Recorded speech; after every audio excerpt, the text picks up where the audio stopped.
ओम या कुंदेन्दु तुषारहारधवला या शुभ्रवस्त्रावृता या वीणावदण्डमण्डितकरा या श्वेतपद्मासना या ब्रह्माच्युतशङ्कर प्रभृतिभिर्देवैः सदा वन्दिता सा मां पातु सरस्वती भगवती निःशेषजाड्यापहा। नमस्कार भक्तों, मैं कृष्ण कुमार शास्त्री आप सभी का हमारे ऑफिशियल यूट्यूब चैनल कृष्ण ज्योति में स्वागत करता हूँ। जैसा कि आप जानते हैं कि हमारे ऋषियों ने नाना प्रकार के उल्लेख मानव कल्याण के लिए कहे हैं, यज्ञ करना, तप करना, व्रत करना आदि।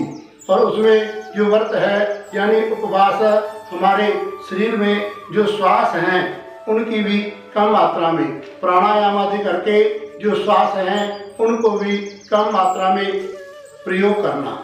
हमारे ऋषियों ने 21,600 श्वास जो मानव एक दिन में लेता है उसको भी प्राणायाम के द्वारा कम करने का उल्लेख किया है। व्रत यानी कि जो हम भोजन करते हैं वह शरीर के पुष्टि के लिए होता है। जो व्रत है वह आत्मा अर्थात आत्मबल की वृद्धि करता है। जिसके बीच में आत्मबल अधिक होता है उसके जो रोगों से लड़ने की शक्ति है वह भी प्रबल हो जाती है। भक्तों, आज मैं जो व्रत शिरोमणि वट सावित्री व्रत उसके बारे में बताऊंगा, इसलिए इस वीडियो को स्किप मत करें, अंत तक देखें।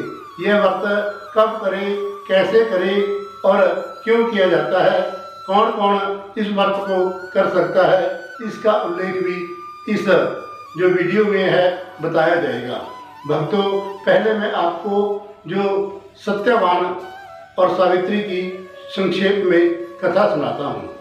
भक्तों, जो पुराणों के अनुसार भद्र देश है वहाँ पर जो अश्वपति नाम का राजा राज करता था। वह बड़ा ही दयालु था, अपनी प्रजा का जो पालन था वह संतान की तरह किया करता था।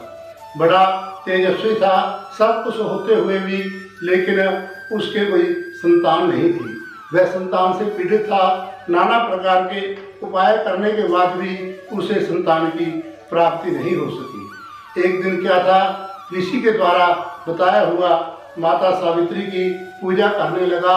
18 साल तक माता सावित्री का तप किया। तप के बाद जब माता प्रसन्न हुई तो उसे वरदान दिया कि राजन, आपने मेरी बहुत सेवा की है, मैं आपको वरदान देती हूँ कि आपके घर में एक पुत्री का जन्म होगा। माता का आशीर्वाद पा करके अश्वपति बड़ा ही प्रसन्न हुआ। कुछ समय बीतने के बाद राजा के यहाँ पुत्री ने जन्म लिया। वह बड़ी ही मनमोहित थी, उसका नाम राजा ने सावित्री रख दिया। समय बीतता चला गया। जो सावित्री थी वह विवाह के योग्य हो गई। अपना स्वयंवर खोजने के लिए वह निकली। 1 साल तक वह अपने पति की खोज में, जब वह बनारस पहुंची तो वहां पर उसने देखा कि जो सत्यवान था उससे मुलाकात हुई और सत्यभामा इसका नाम था। लोग इसे सत्यवान के नाम से जानते हैं। और उससे जब मुलाकात हुई, बड़ा ही मनमोहित, सुंदर, सुशील और जो उसके गुण थे वह सावित्री के मन में बस गए। अब उसे मन ही मन अपना पति स्वीकार कर लिया। अपने पिता के पास आकर के जो सारा वृत्तांत था वह सुना दिया। पिता ने ब्राह्मणों को, ऋषियों को बुलाया तो नारद जी ने बताया कि राजन, जो सत्यवान है उसकी अल्प आयु है। अब उसका जो समय है वह केवल 1 वर्ष शेष है। 1 वर्ष के लिए आप अपनी पुत्री का जो विवाह है उससे मत करें। लेकिन सावित्री ने सत्यवान को अपना पति स्वीकार कर लिया था। पिता से आग्रह किया कि यदि मैं शादी करवाऊंगी तो केवल सत्यवान से ही मेरा विवाह होगा, अन्यथा मैं विवाह नहीं करवाऊंगी। राजा ने जो स्त्री हटता, बाल हटता, उसको जान करके जो सत्यवान से शादी कर दी। अब सावित्री को पता था कि जो मेरे पति की आयु है वह 1 वर्ष की है, क्योंकि जानती थी ब्राह्मणा यानी भाषन्ते मान्यन्ते तानि देवता। ब्राह्मण जो कुछ भी अपने मुख से बोलते हैं उसे देवता स्वीकार करते हैं।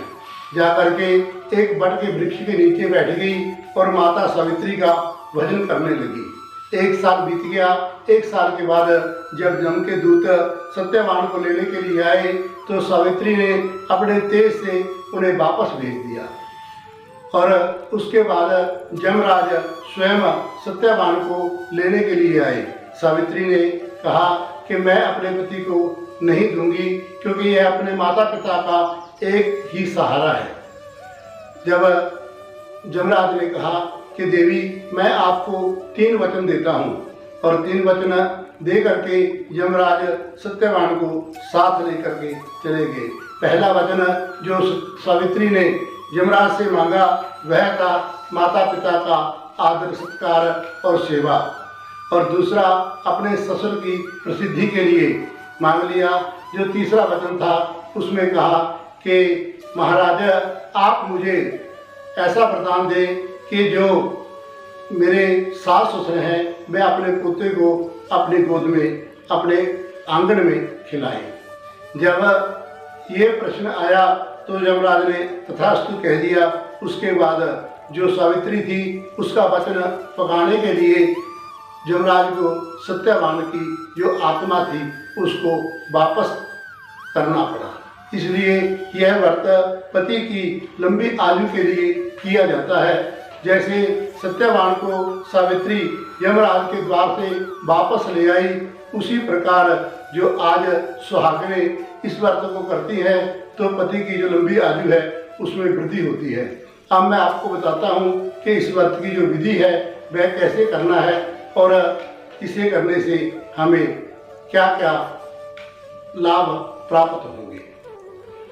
भक्तों, इस व्रत को करने के लिए सबसे पहले सुबह संध्या वंदना आदि से निवृत्त होकर के माता सरस्वती का ध्यान करके आप घर से जो पूजा सामग्री है वह लेकर के वट वृक्ष के नीचे जाएं। उसका लेपन करें, अच्छी प्रकार से लेपन करके वहाँ पर माता सरस्वती का आवाहन करें, सावित्री को आवाहन करें। क्या था कि उसके बाद जो माता की प्रतिमा है वह वट वृक्ष के नीचे लगाएं और उसको स्नान आदि के द्वारा जो षोडशोपचार हैं उससे माता की पूजा करें। और उसके बाद अपने पति की लंबी आयु के लिए ये जो व्रत है वह किया जाता है।